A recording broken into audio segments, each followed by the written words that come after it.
Quando que eu sei que está ao vivo?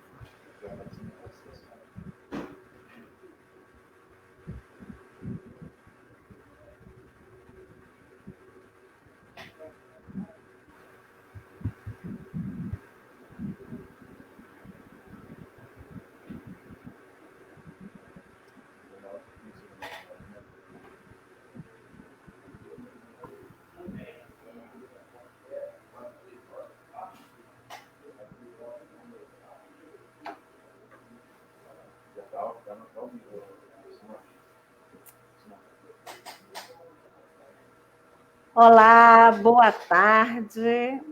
Eu vou tirar aqui minha máscara, né? Que agora nós vamos estar aqui na nossa live social. Boa tarde a todos os nossos amigos, a todos os nossos queridos companheiros aí das nossas lives social. Nós passamos um tempo aí, um pouco afastado, né? Para dar um fôlego, né? E agora a gente está voltando aí com as nossas lives social. E com esse tema aqui maravilhoso, educação financeira para criança e adolescente.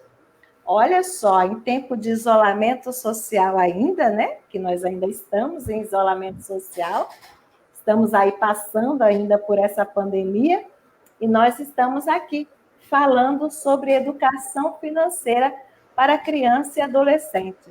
Aí a gente pode questionar, você pode se perguntar, mas para criança e adolescente, será que criança e adolescente se preocupa com planejamento financeiro?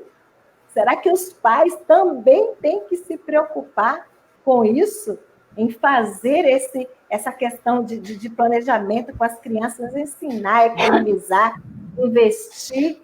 Então, hoje o nosso bate-papo aí é muito legal nessa início aí de noite já, né? Estamos aí 4 horas. Não sei o horário que você vai conseguir assistir essa live, mas o que importa é que você possa participar conosco. Essa live social é mais uma parceria aí da Uniconvic, Centro Universitário Vida Cristã. E eu estou aqui com a nossa professora querida, a professora Fernanda. E a professora Fernanda, ela é professora do nosso curso de pedagogia aqui do Centro Universitário Vida Cristã, Uniconvic. Ela também é avaliadora do INEP, do MEC, né? E professora nossa aqui do ensino superior. E a Fernanda, ela tem uma especialização em educação financeira, e hoje o nosso bate-papo aqui é com a Fernanda. E eu gostaria que você pudesse aí participar conosco. Pode fazer as perguntas, os seus questionamentos, e a Fernanda está aqui para responder. Então vamos lá, Fernanda querida. Tudo bem, Fernanda? Tudo bem, obrigada pelo convite, Simone. É um prazer estar aqui, poder falar de um tema tão importante para as nossas vidas, né? Então, eu vou aqui começar com a pergunta aqui já rápido aqui para a Fernanda responder aqui, porque eu sei que é um tema que traz muita curiosidade, né? Eu gostaria que muitos pais pudessem estar participando conosco e quisera também muitos educadores, professores, né, gestores, tanto da rede municipal como da rede estadual, que eles pudessem estar assistindo e também comprar essa ideia, compartilhar esse vídeo, porque com certeza vai fazer muita diferença na vida das nossas crianças, dos nossos adolescentes, também nos lares, né? Então, eu tenho certeza que vai ser muito legal. Fernanda, vamos lá. A primeira pergunta, né? Você como profissional, você tem um currículo aí invejável, né? Muito trabalho demais, avaliadora aí do INEP, né? Então, o que lhe motivou a trabalhar com educação financeira? Deixa eu tirar aqui. O que motivou aí a você a trabalhar com educação financeira aí para criança e adolescente? Bem, boa tarde a todos. Eu costumo dizer que todo tema tem relação com a nossa vida pessoal, ou com a nossa vida profissional, ou com as duas coisas. A primeira forma de motivação que justifica a escolha desse tema tem relação com a ausência de uma formação na minha vida. E, de alguma maneira, isso trouxe impacto na minha vida, tanto financeira quanto social. Porque quando nós não temos uma educação financeira e não temos como referência pai ou mãe, ou algum familiar que ajuda a cuidar da nossa formação, algum princípio relacionado à educação financeira, a tendência é que a gente não saiba usar os bens ou o dinheiro que a gente ganha, né? Usa inadequadamente, isso de alguma maneira traz impacto nas nossas vidas. Outro motivo que me chamou a atenção, em função de ser professora, pedagoga, professora universitária e também ter uma experiência na área da educação, na educação básica, perceber que esse currículo, embora esse tema seja objeto importante na área social e econômica, o currículo das escolas não tem esse tema como primor, não prioriza a discussão desse tema. Muitas vezes nem de forma transversal e ainda mais como disciplina ou um conteúdo mais vasto, de uma discussão mais profunda.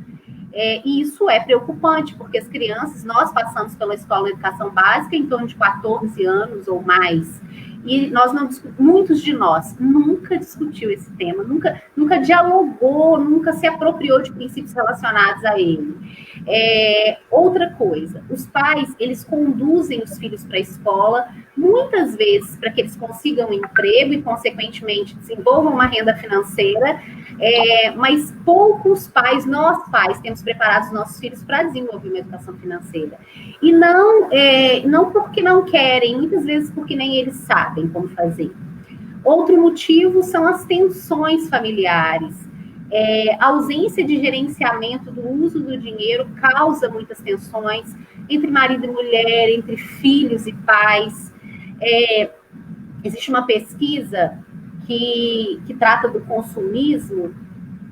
Aqui no Brasil, apresenta o tempo médio diário das crianças em frente à TV gira em torno de 4 horas e 50 minutos. Bom, e isso, de alguma maneira, gera consumismo, porque as mídias sociais vão criar suas alternativas de ganhar mais um público para que consuma seus produtos, né? E as crianças não têm maturidade, não têm ainda desenvolvimento cognitivo que lhe confere capacidade e habilidade de discernir aquilo que é exagero daquilo que não é. E essas todas foram as minhas motivações para trabalhar com esse tema. Ok. Fernanda, quando a criança começa a entrar nesse mundo do consumismo, né, e iniciar, então, aí já esse processo de educação financeira?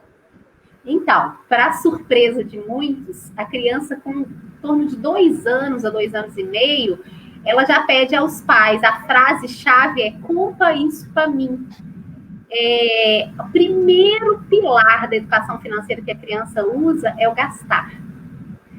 E nesse momento ela acaba estreando o que a gente chama de fabuloso mundo do consumo. Então, até 2 anos de idade, por mais que ela seja pequena, ela sai com os pais, ela vai aos restaurantes, ela vai às lojas, vai ao shopping, ela circula pelo mundo com os pais, que ela está observando. Por mais que ela não tenha ainda o desenvolvimento de pensamento e linguagem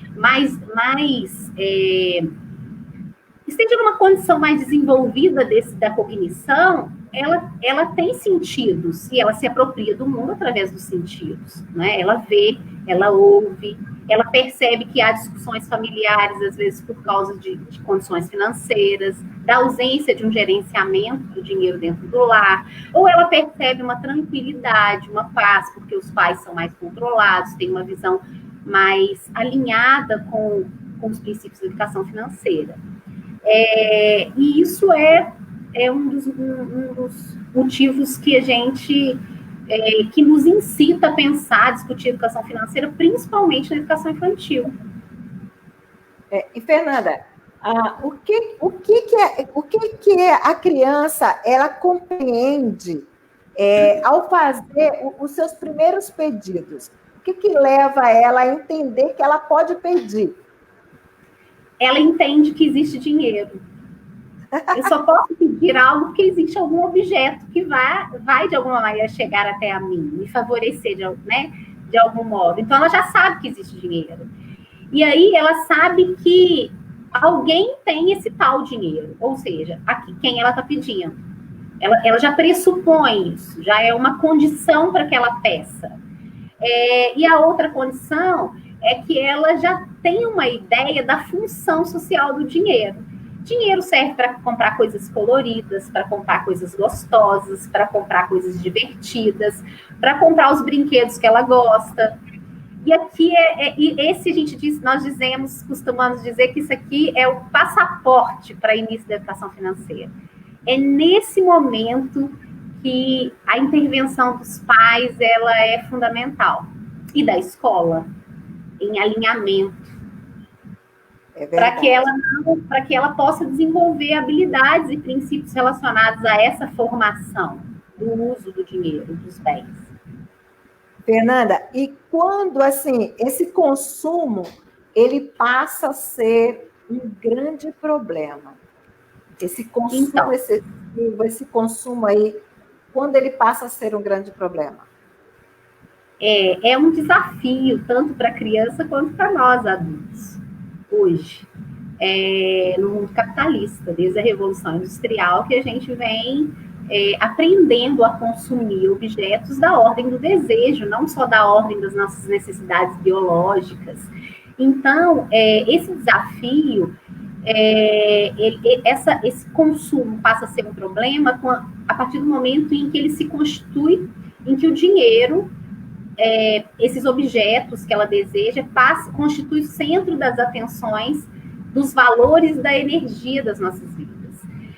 Quando a criança ela tem necessidade de consumir mais objetos que não são necessários do que seria o ideal, quando ela já tem determinados objetos, ou brinquedos, ou alimentos, mesmo que sejam alimentos, e ela ainda assim quer mais, e isso passa a tomar uma proporção que foge ao equilíbrio do ter.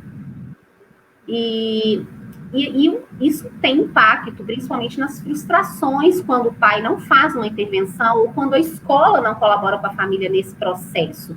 Daí eu entro com a escola, porque muitas crianças estudam. Hoje a gente tem uma tendência a desenvolvimento da educação integral, não só no Brasil, como em vários países de desenvolvimento do mundo. Então as crianças ficam uma carga horária importante de momento que elas têm mais energia, que é o período da manhã e o período da tarde, na escola. O nosso papel nesse momento é fundamental nisso, quer dizer, se elas chegam em casa e quando com princípios de educação financeira, de alguma maneira, elas vão impactar os pais. Não é só os pais que impactam as crianças. Hoje a gente tem a gente faz uma análise hoje já tem um tempo, mas nem sempre é funcional, numa metodologia de ensino mais tradicional. Nós compreendemos que a aprendizagem ela é relacional. Tanto o pai ensina, quanto ele aprende com o filho. O meu projeto de pesquisa, ele mostra isso, quando uma mãe vai ao supermercado com a filha, e a filha, depois de ouvir as historinhas que nós contamos, uma delas chamada Somente o Essencial, a filha convida a mãe, de alguma maneira, a retirar um pouco de objetos do carrinho do supermercado, porque ela não precisava daquilo tudo. E a mãe, constrangida, retira e se envergonha disso, porque a filha gerou consciência na mãe, mas a filha só gerou consciência porque a mãe... porque a filha participou desse projeto com a gente na escola. Primeiro, gerou consciência nela própria. E aí a mãe conta para a gente, através dos feedbacks, dos questionários que nós enviávamos para casa, o constrangimento que ela ficou, porque ela não percebia, já fazia isso automático. Nós temos nós desenvolvemos algumas ações e atitudes que se transformam em hábitos e que passam a ser automáticas, como dirigir, por exemplo, gastar dinheiro exacerbadamente, ir ao shopping e comprar peças semelhantes a que nós temos. E se alguém, de repente, uma criança te chama atenção para isso, de alguma maneira isso traz um impacto e pode mudar comportamentos. Fernanda, você começou a falar aí sobre sua pesquisa, né? E eu gostaria que você falasse mais sobre essa pesquisa que você fez, esses dados que você colheu, os resultados dessa pesquisa. É muito importante para quem está nos ouvindo, né? Eu quero até cumprimentar aqui o Samuel, que está aí nos ouvindo, aí, participando da nossa live. Seja bem-vindo, Samuel. Pode participar também aí com a gente, fazer pergunta. E, Fernanda, fala para a gente, antes de você falar da sua pesquisa, né, e dos resultados dessa pesquisa, eu me recordo, minhas filhas hoje já são adultas, né, mas quando criança, antes de eu sair de casa, eu sempre conversava com elas. Eu não sei, eu vou puxar um link, né, não sei se o exemplo tem a ver, mas eu sempre conversava com elas, olha, mamãe só tem dinheiro para isso que nós estamos saindo, vamos comprar isso e aquilo.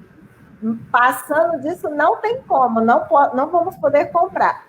E quando a gente chegava lá no shopping, nas lojas, é claro, né? Elas eram envolvidas com muito mais coisas. E aí, mãe, aí lembrava, eu só olhava, ela já lembrava, não. Mamãe, aí a mais velha falava com a mais nova, não, mamãe disse que a gente só podia comprar isso, a gente só tem condições de comprar isso. Então, assim, não tinha choro, não tinha birra, eu nunca tive problema com as minhas filhas ao sair, porque antes eu conversava isso com elas em casa, né? E a nossa educação financeira, mesmo que leiga, né? Assim, só na vivência, no bate-papo, sempre foi conversado muito em casa. Então, olha, a gente não é porque o seu amiguinho tem determinada coisa que você precisa ter, ou se ele tem de uma certa marca, você não precisa ter daquela marca, mas você vai ter daquilo, as condições que seu pai, a sua mãe pode oferecer para você. Então, isso foi sempre muito consciente na minha casa. Eu não sei se tem muito a ver aí, mas eu não sei. Super a ver. Nós lidamos com... Existem vários tipos de conhecimento. Um deles é o conhecimento popular. E ele não anda... A gente não... Hoje, a ciência não desmerece o conhecimento popular, porque se desmerecer, conhecimento popular é o mesmo conhecimento do senso comum. E o conhecimento do senso comum, ele é empírico. Ele é baseado nas suas experiências. Nas experiências que você adquiriu à medida que você experimentou alguma coisa. O uso do dinheiro, por exemplo. E muitas vezes nós fazemos isso pela lógica, a leitura que a gente faz da vida, do uso do dinheiro, da vida real. Se eu usar todo o dinheiro, eu vou ficar sem ter como pagar as minhas contas, ou eu não vou investir em alguma coisa que possa me trazer um benefício futuro. Eu fazia isso com meu filho, eu levava 2, 3 brinquedos dentro da minha bolsa quando eu ia ao comércio da minha cidade, porque cada loja que ele passava, ele queria um brinquedo. E aí eu tirava da bolsa e entregava para ele. E outra coisa, eu costumava dar presentes, e isso eu não tinha ainda estudo sobre educação financeira. Eu costumava dar presentes para ele somente em épocas culturais mesmo, aniversário, dia das crianças. Eu não costumava dar presente fora dessa data. E se acontecesse dele ganhar, eu explicava que isso não era algo comum. E aí ele se acostumou. Hoje ele nem se preocupa muito com essas questões de data, porque não é tão valioso para ele isso. Os valores nós damos. É nós que colocamos o valor, agregamos valor às coisas, entende? Quando a gente não agrega, as crianças passam a lidar com isso de forma natural. Embora a gente tenha as relações que elas estabelecem, de comparação, meu pai tem, minha irmã tem, meu pai não tem, o pai do meu amigo tem. E se você conversa, e é uma conversa simples, se no momento que ela entra nesse mundo da educação financeira, você começa a fazer intervenções, ela vai... Daqui a pouco ela está usando o seu discurso, você fica até assustado quando ela falou com os colegas, né? Então, esse projeto eu desenvolvi na UEM, a universidade que eu trabalhei durante 18 anos, desenvolvi um ano retrasado lá. E era um projeto que eu tinha bolsa do governo para as minhas alunas, que eram monitoras, e nós selecionamos 2 salas de aula de segundo ano, uma de segundo e uma de terceiro ano do ensino fundamental de uma escola pública estadual da cidade que eu morava. Eu sou mineira, e nós ficamos durante um ano lá. A proposta do projeto era primeiro compreender qual a ideia de dinheiro, de educação financeira que eles tinham, que essas crianças tinham. Eram bastante crianças, eram em torno de quase 70, 30 e poucos crianças em cada sala. As professoras participavam com a gente e nós primeiro fizemos uma roda de conversa e ouvimos, a gente chama de narrativas, eles narravam quais eram as concepções deles, se eles eram pobres, se eles eram ricos. A gente queria ver como que eles se percebiam no mundo em âmbito financeiro.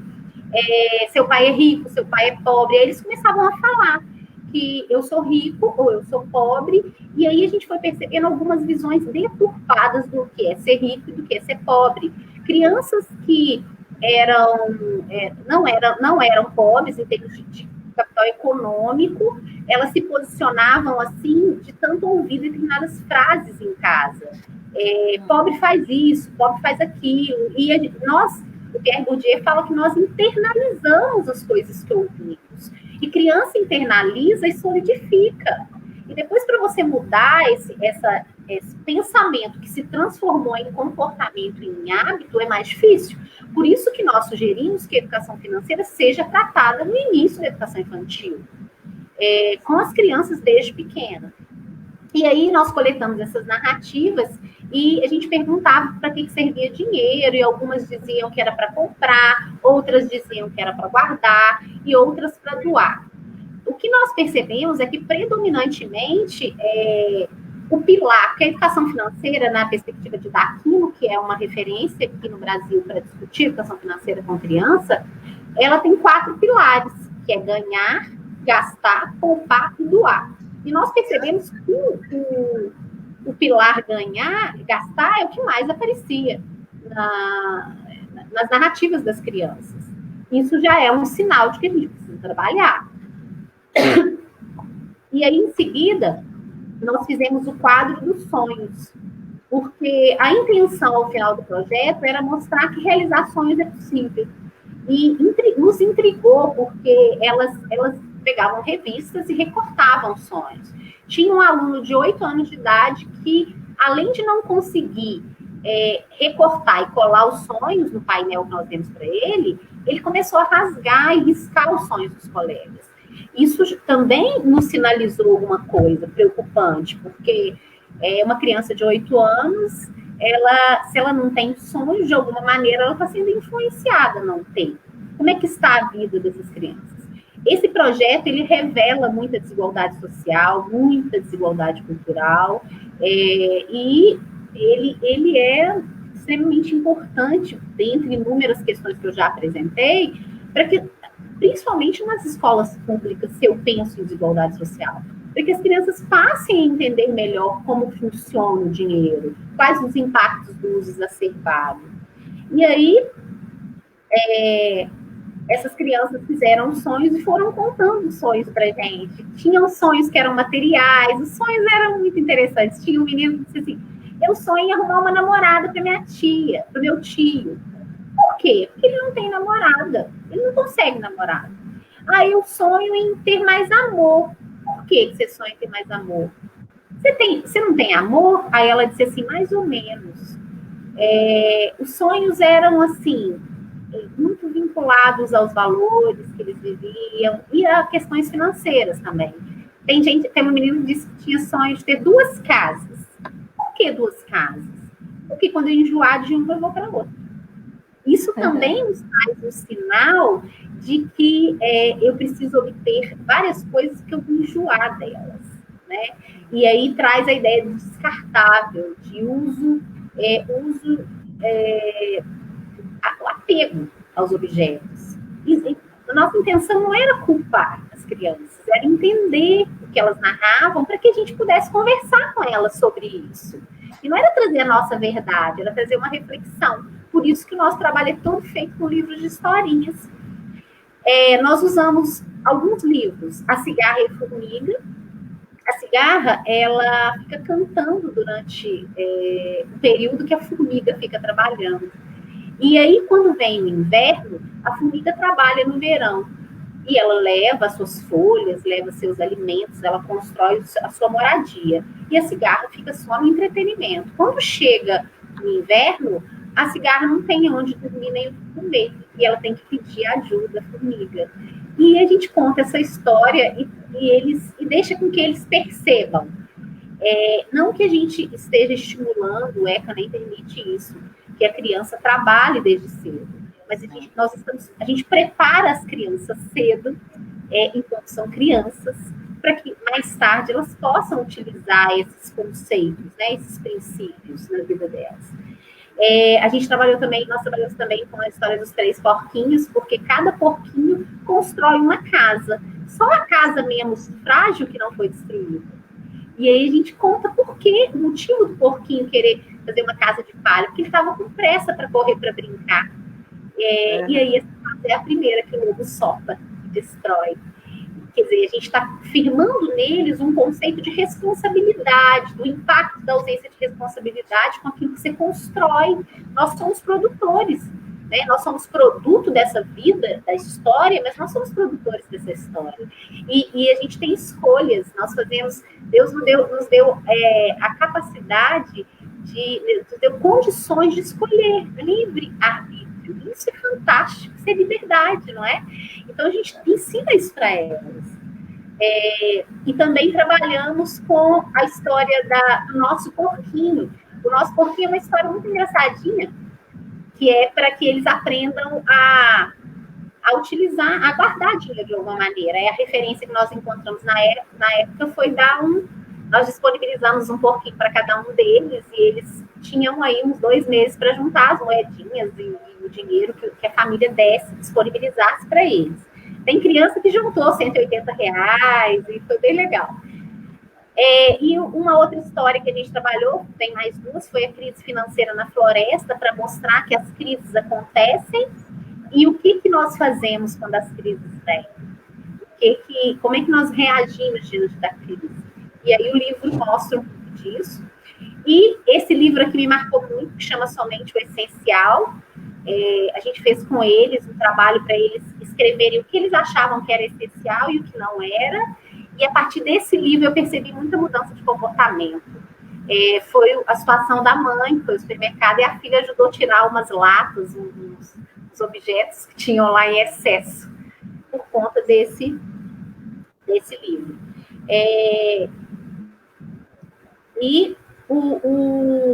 Nós fizemos também um trabalho muito legal, que foi a doação. Eu perguntei para eles, nós perguntamos, eu e minha equipe, se eles tinham brinquedos que eles não utilizavam em casa. E aí eles juntaram muitos brinquedos.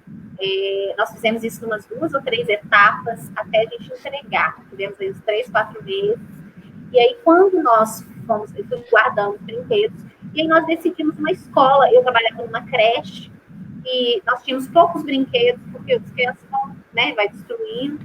E aí eu levei essas 2 turmas lá, junto com os professores, deixei os brinquedos lá e passamos de berçário em berçário das creches. E eles vinham com aquele monte de brinquedo, a mesa deles limpa, e eles colocavam aquele monte de brinquedo lá, iam entregando nas mãos das crianças, e o olhinho delas brilhava. Mas antes da gente entregar, algumas mães reclamaram que não podiam mandar brinquedos porque não tinham nem para seus filhos. E aí eu conversei com a turma, gente, quem trouxe brinquedos, chamei os que trouxeram, praticamente a maioria levou. Eu perguntei o que eles achavam da gente, antes de doar para as crianças da creche, doar para quem não pôde trazer brinquedos, porque não tinham. E esse momento foi muito emocionante, porque eles correram, criança é muito amável, né? Correram até os brinquedos, pegaram os brinquedos e doaram. Eu estabeleci um número com eles, 3 brinquedos para cada criança que não trouxe. E aí um menino, nós ficamos 2 horas na escola, o menino ganhou, ele pediu 2 ursinhos. E ele ficou com aqueles 2 ursinhos, não quis ir para dentro da sala, ele ficou agarrado com aqueles 2 ursinhos o tempo inteiro. Ou seja, tem algum significado para ele esse ursinho. Objetos têm representatividade. Quer dizer, mais tarde a gente poderia entender isso se tivesse dado continuidade ao projeto. E as crianças ficaram muito felizes e eles aprenderam a importância do doar. Teve um fato também interessante. Uma criança, ela tinha doado uns brinquedos bons, porque não podia doar brinquedo ruim, só aqueles que ela não gostava de usar. E aí, até para eles aprenderem a se desprender do que é bom. Aí a criança, quando se deparou com os brinquedos que ela tinha doado, tia, eu quero de volta para mim. É o desapego total. Desapego, né? Apegou de novo o brinquedo. Né?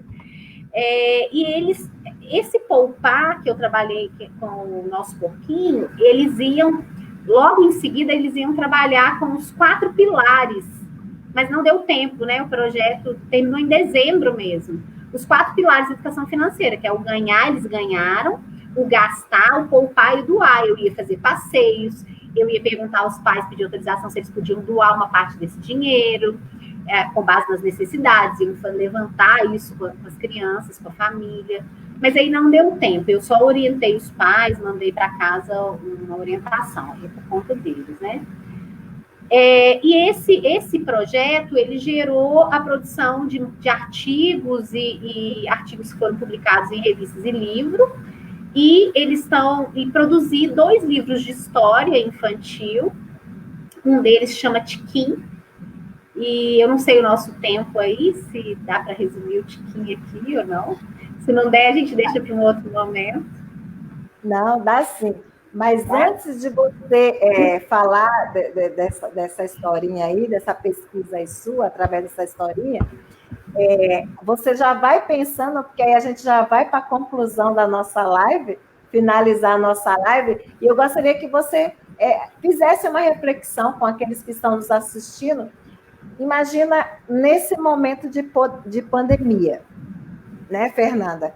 Aqueles que não têm esses valores, esses pilares, né, da educação financeira, que precisa ter, né, o poupar, o doar, né, tudo isso. Então, eu gostaria que você trouxesse para a finalização dessa live uma reflexão para os adultos, né, que eles pudessem parar e refletir. Se eu tivesse parado a minha infância, ou se eu preparasse os meus filhos para um momento como esse, porque quantos adolescentes, quantas crianças, quantos jovens estão agora, quantos empresários, adultos sofreram assim, brutalmente, essa questão da pandemia, né? Por questão de não ter, observar esses pilares da educação financeira. Mas vamos lá para a sua história. Tá bem. Eu vou abrir aqui. Que a gente consegue. Vamos lá. Vê se vai aparecer aí. Aparece?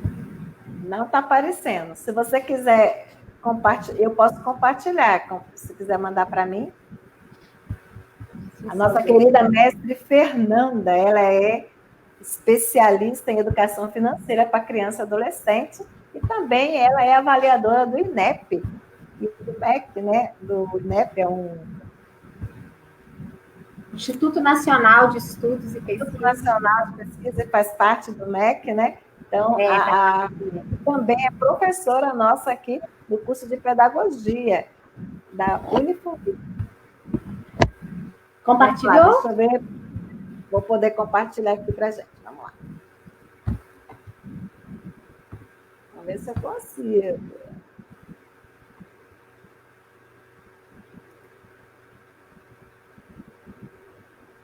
A gente está temos que se adaptar e aprender a mexer com lives. Ok, aí tem o Tiquim. Tiquim, vamos lá. Vocês conhecem a história de Tiquim? Essa história acontece numa roça, num lugar muito distante da cidade. Lá havia um menino que se chamava Tiquim. por que o menino tinha esse nome?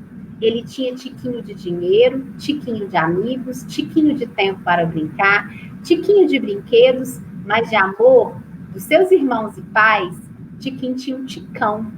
Isso o deixava muito feliz, mas ele sentia falta de ter uma vida melhor. Ele vivia numa casa muito simples e pequena com seus pais e irmãos. Só tinha um quarto onde seus pais dormiam. Ele e seus irmãos dormiam num colchão no chão da sala. Os pais dele trabalhavam na roça, acordavam muito cedo. E como Tiquinho era o irmão mais velho, ficava em casa para cuidar de seus irmãos. Bem distante da sua casa tinha uma escola, daquelas que todas as crianças, dos pequenos aos maiores, estudam na mesma turma. Um dia, a professora deu uma atividade de recorte. Tiquinho e seus colegas começaram a procurar nas revistas tudo que gostariam de ter. Foi assim que Tiquinho começou a sonhar. Ele sonhava em ter mais tempo para brincar, em ter brinquedos. Sonhava em ter uma casa com uma cama e um quarto para cada um de seus irmãozinhos. Em ter seus pais mais tempo com eles. Sonhava em comer pizza com a família num restaurante da cidade. Ele só encontrava com os amigos na escola e o tempo do recreio era o momento que ele mais se divertia. Aquelas figuras que Tiquinho tirou das revistas foram coladas no cartaz. Ele as levou para casa e pôs na parede da sala onde dormia. Todos os dias, ao se deitar, ele olhava para aquelas figuras e o fazia imaginar como poderia realizar seus sonhos. No Dia das Crianças, a professora que carinhosamente de Fezinha deu de presente um cofrinho em forma de aluno, um cofrinho em forma de porquinho. Tá errado aqui. Eles teriam que juntar moedinhas durante um ano. Todas as moedinhas que ganhassem, colocariam no porquinho. Fezinha explicou às crianças que é juntando dinheiro que ficamos mais próximos de conseguir comprar alguns objetos que a gente sonha ter.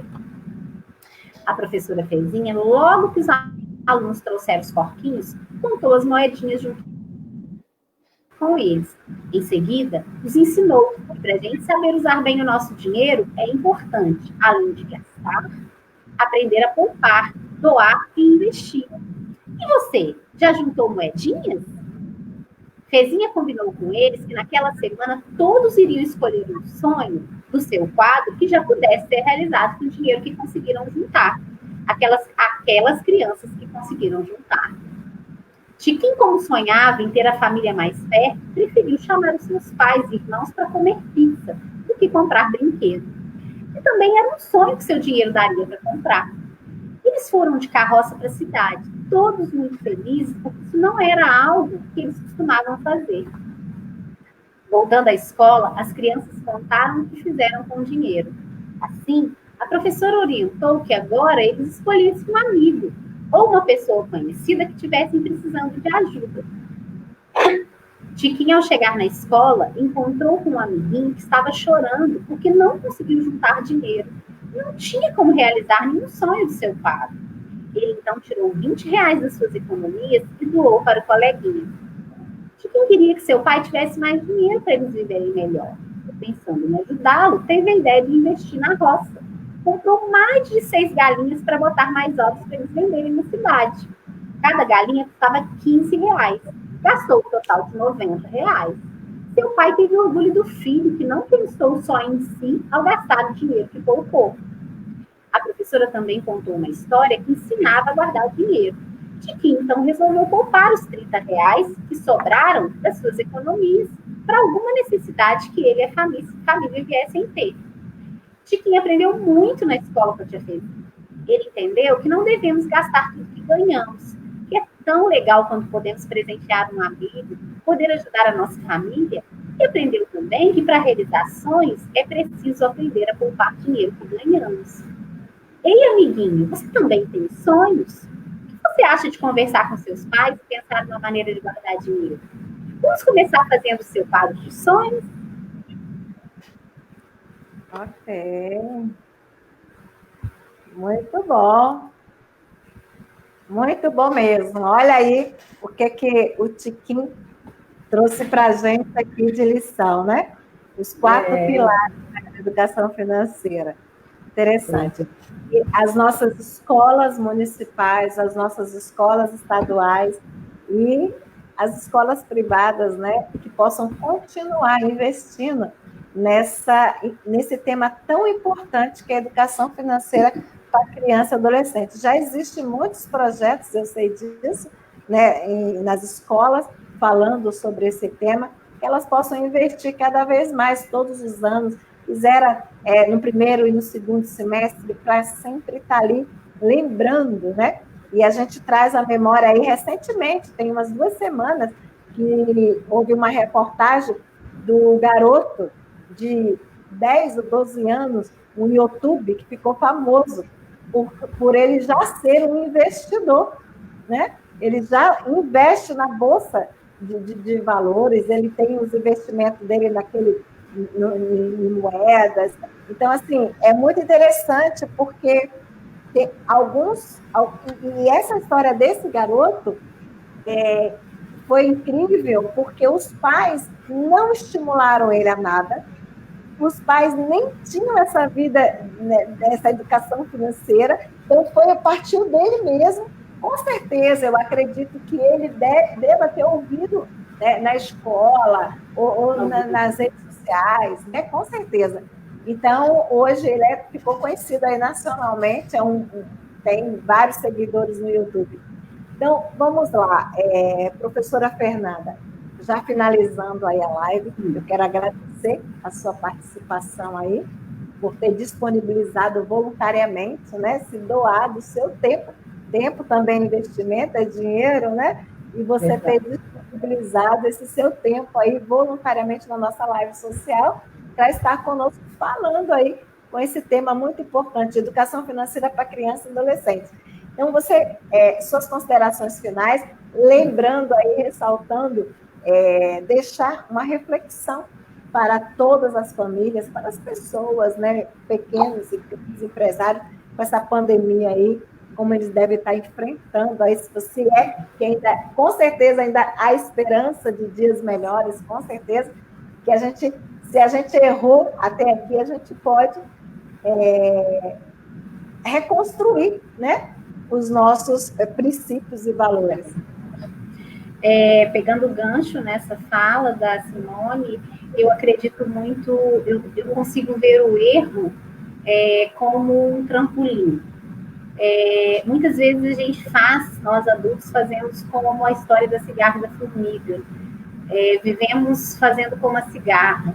Gastamos tudo que temos, às vezes gastamos mais do que deveríamos gastar e não nos preparamos para o período do inverno.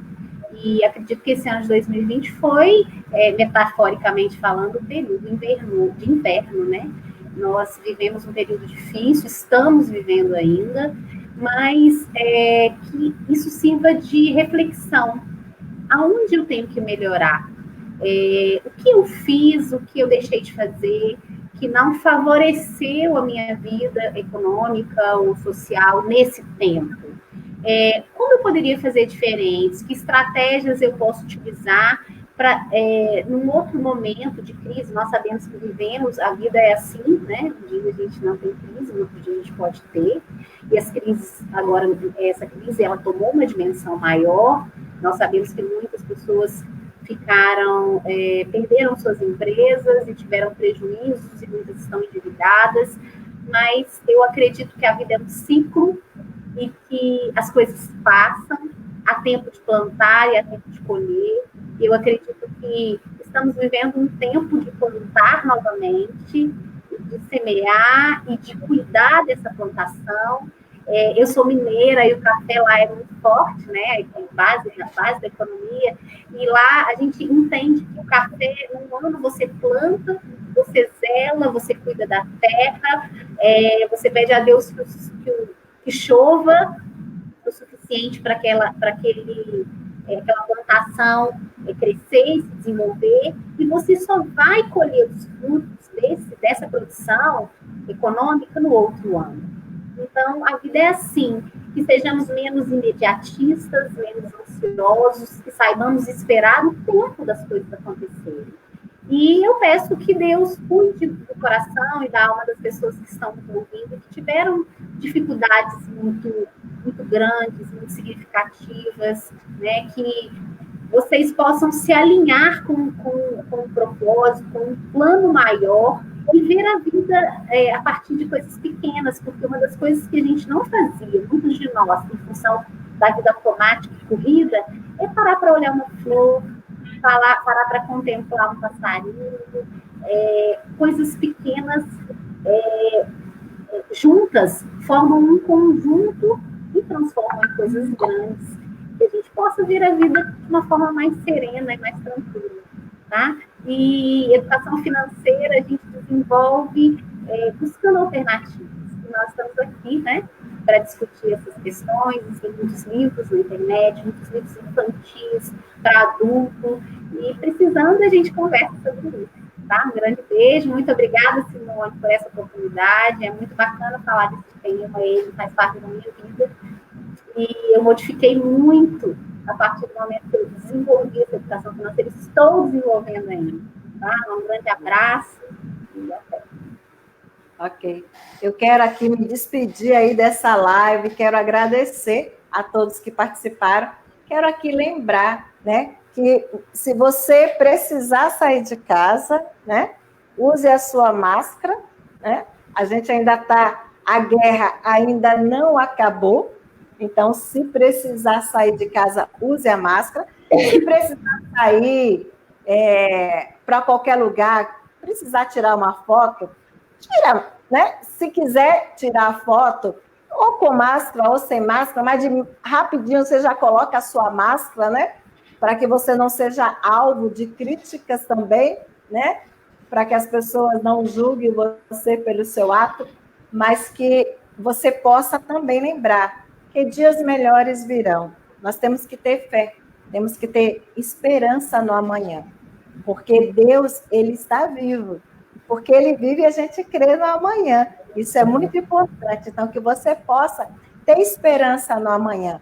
Quero também aqui estar orando, continuar orando por todas as famílias enlutadas pelo Covid-19. Queremos dar um abraço, né, bem apertado em nossas orações para todos aqueles que estão sofrendo com a morte dos seus queridos, né, familiares. E aqueles que estão aí nos leitos, ainda nos hospitais, lutando pela vida, também quero dizer que nós estamos em oração por vocês, por todos aqueles que estão lutando pela vida. Então, você que está respirando o ar, você ainda está levantando, você tem que ser grato a Deus pela sua vida, por estar aqui respirando, podendo trabalhar. Mas se sair, tome todos os cuidados, todas as medidas de prevenção. Eu quero agradecer por seu carinho e nós voltamos aí com as lives social.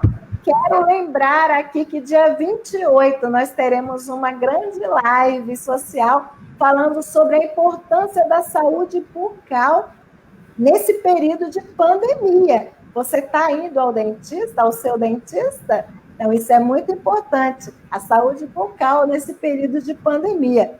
Quero lembrar também aqui, parabenizar, porque hoje, dia 23 de setembro, e aí a nossa professora também está com essa matéria aqui, a professora Fernanda, sobre a inclusão, né, na nossa faculdade. E eu quero lembrar que hoje, dia 23 de setembro, é o Dia Internacional da Língua de Sinais. Então, olha só, eu amo você aí em Libras, internacionalmente aí, e você possa, então, abraçar todos os surdos com o seu carinho e o seu respeito. Deus abençoe a todos nós. Mais uma live social da Unifunvic, Centro Universitário Vida Cristã, Unifunvic. Tchau, Fernanda. Tchau.